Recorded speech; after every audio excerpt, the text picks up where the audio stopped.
Light FM. You too? Yeah, me too. You too. Never mind. It's 8:39 here. 21 before 9. Time to check in and see what's happening with your money on Wall Street. And sometimes weird things happen when Reddit gets involved. Let's see what the current victim or beneficiary is. Downtown Sebring, we're going to head to Statler Financial Services, where Phillip Statler is standing by. Phillip, good morning. How are you today? Hey, good morning, Dave. I hope you had a great weekend. Welcome to the first day of February. It's hard to believe. It really is. It's amazing. We're done with January, and January ended with a thud. Friday was a decided off day on Wall Street. Dow lost 620 points. That was 2.03%.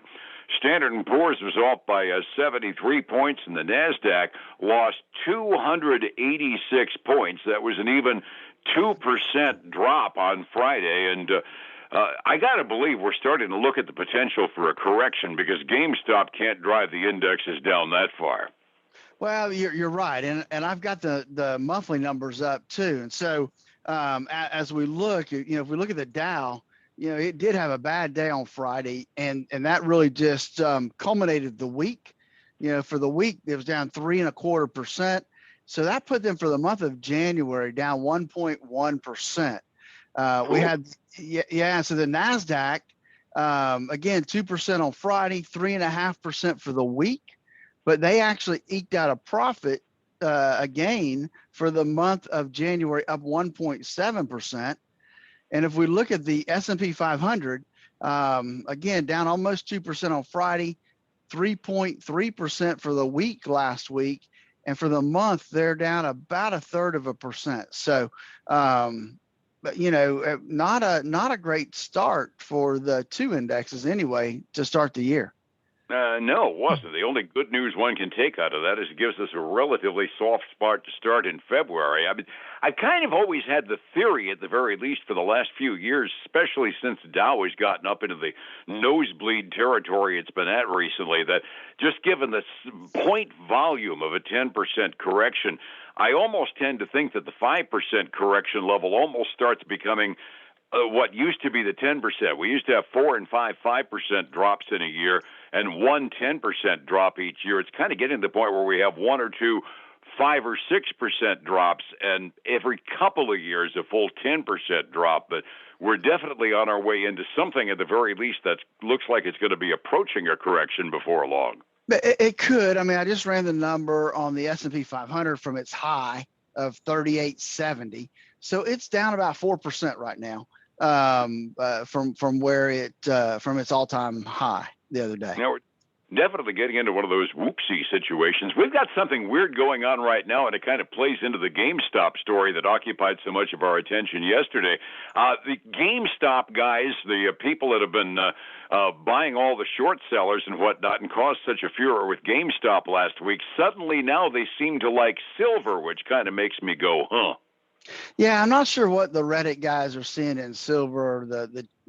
I haven't read any of the chat and that kind of stuff in there, but yeah, silver is skyrocketing. It's up almost 11% this morning, as well as silver miners are also benefiting from that rise in the price of silver. So the question is, how long-lived will that be?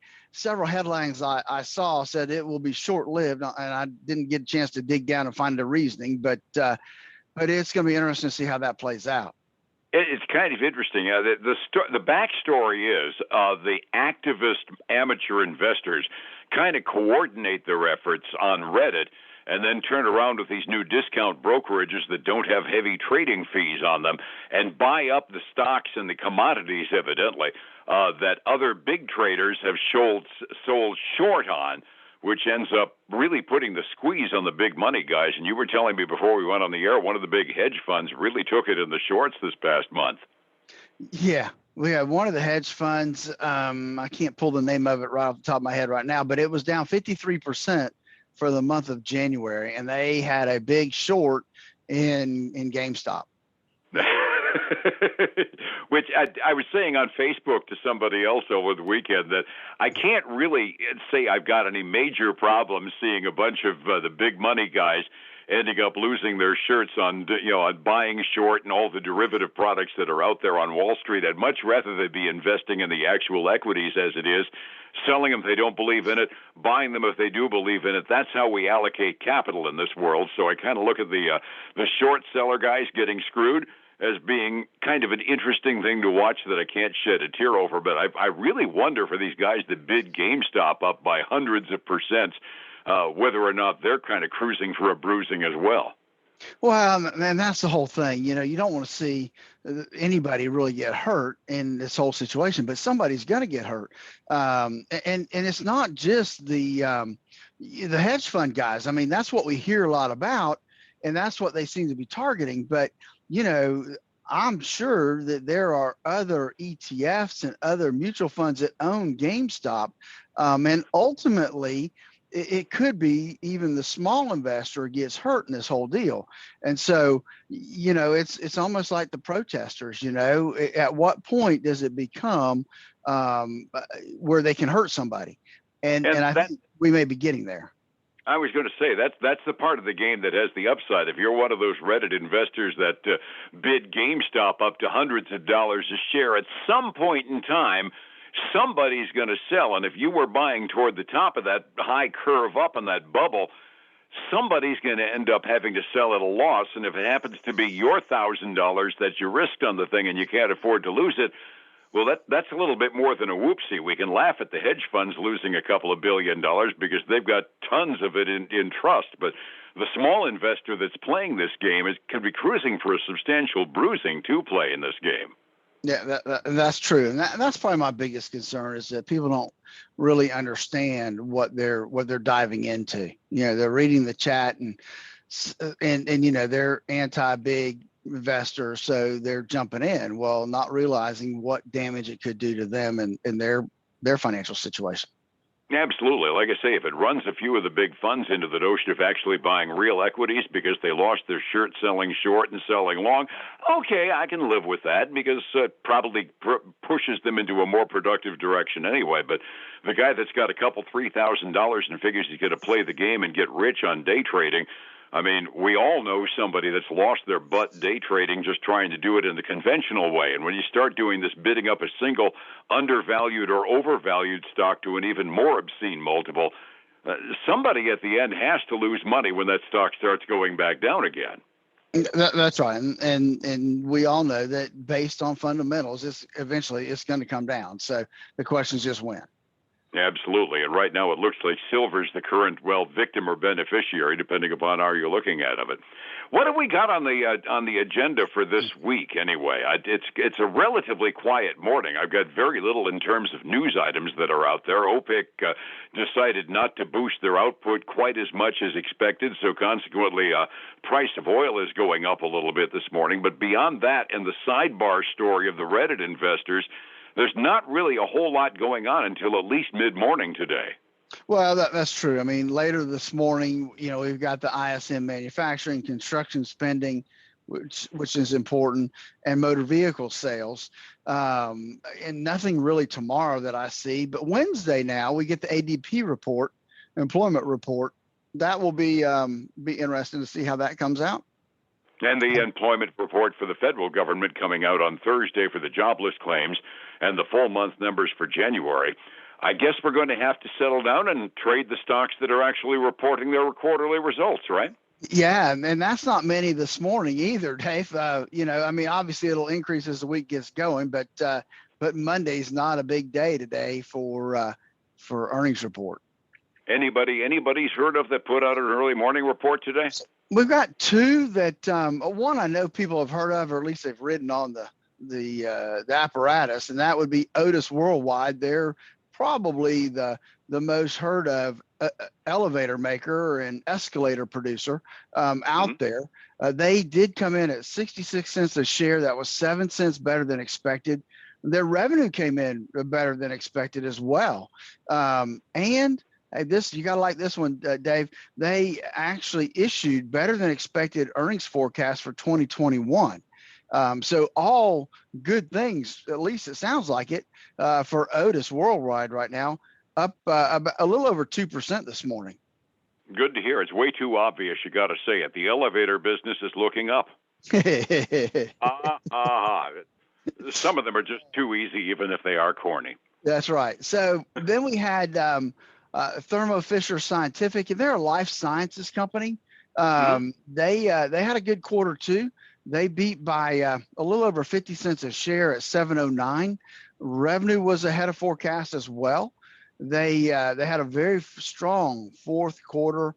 They have they said they were helped by $3.2 billion in it calls COVID-19 response revenue. I'm not sure if that means they were helping people that were developing vaccines or helping people that were developing the treatment for it. But in any manner, it's helping them out this morning. They're up 1.8%. Yeah, that's kind of an amorphous term. You don't know whether it's a good news, bad news, or what they were doing with it, but they made money on it, right? Exactly. They made money.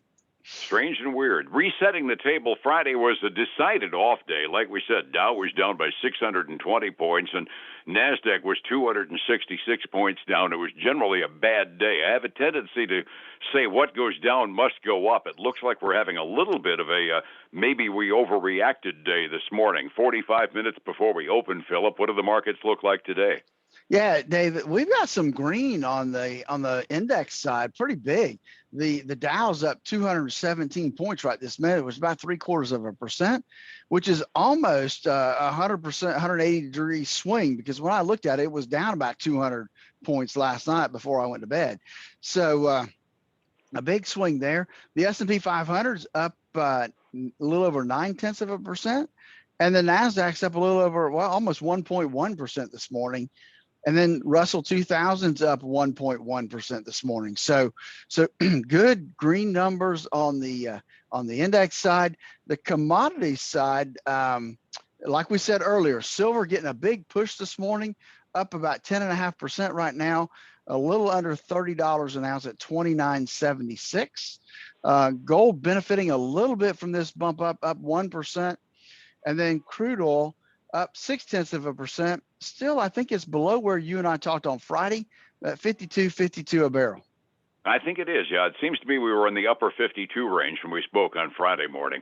Overseas markets, by and large, Japan and the rest of the Asian rim, generally happy with our futures turn. They closed up this morning at 6 a.m. Europe is a little bit more reticent. The British and German markets are up by a bit, but the French markets are down by over 2% halfway through their trading day today. This is one of those times, and the Reddit story is something that we have some fun with, but it also introduces some instability into a person's portfolio. That's not good news when you're getting close to retirement. How do I identify where it's at and how to take the risk out of my portfolio, Phillip, and get a hold of you? David, give us a call at 863-382-0037. It's a great opportunity right now to find out how much risk you do have in your portfolio. So again, give us a call, 863-382-0037, and we can help walk you through our financial x-ray. Join us this weekend for the Statler Financial radio show, 6 a.m. and noon on Saturday, 10 a.m. Sunday morning on Highlands News Talk 730. All righty, and back here again tomorrow morning to find out what the Reddit guys are doing, and hopefully a lot more useful information as well, right? That's right. Good day. You have a great day. I'll talk to you tomorrow, Dave. Thank you, my friend. It's 105.7 Light FM and Statler Financial Services, Phillip Statler. Hey, everybody. I want to again thank you for joining us today. I hope you have a great day. I look forward to talking to y'all a little bit more tomorrow about what's going on the economic front. Have a great day. Talk to you tomorrow. Bye now.